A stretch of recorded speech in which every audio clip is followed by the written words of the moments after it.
Hello යාලුනේ කොමද මම තමා රාස් පරිච්චක Tom කියලා කියන්නේ. ඉතින් යාලුනේ ඔයාලා අභිරහස් විසඳන්න කැමති කෙනෙක්ද? එහෙනම් ඔයාට එමටයි විසඳන්න අභිරහස් ගොඩක් තියෙනවා. ඉතින් යාලුනේ channel එක subscribe කරලා දැම්ම මාත් එක්ක එකතු වෙන්න. මොකද ඔයාට එමටයි ඉස්සරහට විසඳන්න තවත් අභිරහස් ගොඩක් තියෙනවා. ඉතින් අද අපි විසඳන්න යන අභිරහස තමයි නිල්මණිගේ අභිරහස. ඉතින් යාලුනේ වැඩි කතා නැතුව අපි යමු අද අභිරහස විසඳන්න. මේ රහස් පරිච්චක ටොම් මගේ හොඳම යාළුවෙක් ඉන්නවා කසුන් කියලා. එයා මැණික් ව්‍යාපාරිකයෙක්. දවසක් එයාගෙන් මට කෝල් එකක් ආවා.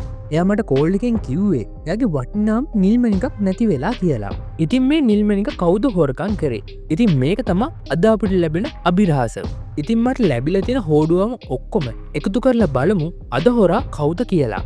මම කසුන්ගේ ගෙදර ගියාට පස්සේ මම දැක්කා මැණික තිබුණු කාමරේ දොර අගුරු දාලා වහලා තමයි තිබුණේ. ඒත් පුදුමයට කාරණම් ජනේලේ විවෘත වෙලා තිබෙනවා. ඒ වගේම මේ මැණික තියලා තිබ්බ මේස උඩ තිබුණු මල් පෝච්චියත් බිමට වැටිලා පෙරලිලා තමයි තිබුණේ. ඒ වගේම ඒ මල් පෝච්චියේ තිබ්බ වතුරත් හැමතැනම විසිරිලා තමයි තිබුණේ. ඊට පස්සේ මම කසුන්ගේ ගෙදර හිටපු හැමෝගෙම ප්‍රශ්න කරලා බැලුවා. ඉතින් මේ විදිහට ප්‍රශ්න කරාට පස්සේ මට සැකකරුවන් 3 දෙනෙක් හම්බ වුණා. ඉතින් හොඳින් අහගෙන ඉන්න මේ තමයි මේ සැකකරුවන් 3 දෙනා. පළමු සැකකරු තමයි රියදුරු රුවන්. ඉතින් එයා කිව්වේ එදා රෑ එයා හොඳට නිදාගත්තා කියලා. ඒත් මම එයා ගැන හොඳට හොයලා බැලුවා.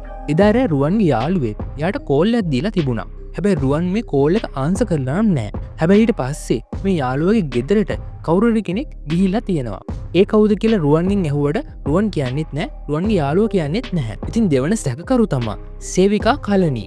ඉතින් ඇය මට කිව්වේ ඇය මැණික තිබුණු කාමරේ පැත්තටවත් ගියේ නැහැ කියලා. නමුත් කසුන්ගේ බිරිඳ කිව්වා එයා දවසකට කලින් කලණි මැණික අතින් අල්ලගෙන ඒක දිහා බලන් ඉන්නවා දැක්ක කියලා. ඉතින් අවසාන සැකකරු තමා වත්ත බලාගන්න කමල්. ඉතින් එයා කිව්වේ එදා රෑ එයා වත්ත බලාගන්න ගමන් එළිය හිටියේ කියලා. ඉතින් මම එයාගේ ඇඳුම් පරීක්ෂා කරලා බැලුවා. එයාගේ ඇඳුම් වල මල් පෝච්චියේ තිබුණු වතුර ගෑවිලා තිබුණා. ඒ වගේම එයාගේ සපතුත් තෙමිලා තමයි තිබුණේ. ඉතින් යාළුවනේ මම හොයාගත්ත හොඩුවාවල් ඔක්කොම මං ඔයාලට කිව්වා. දැන් ඔයාලගේ වාරේ හොඳට හිතලා බලන්න.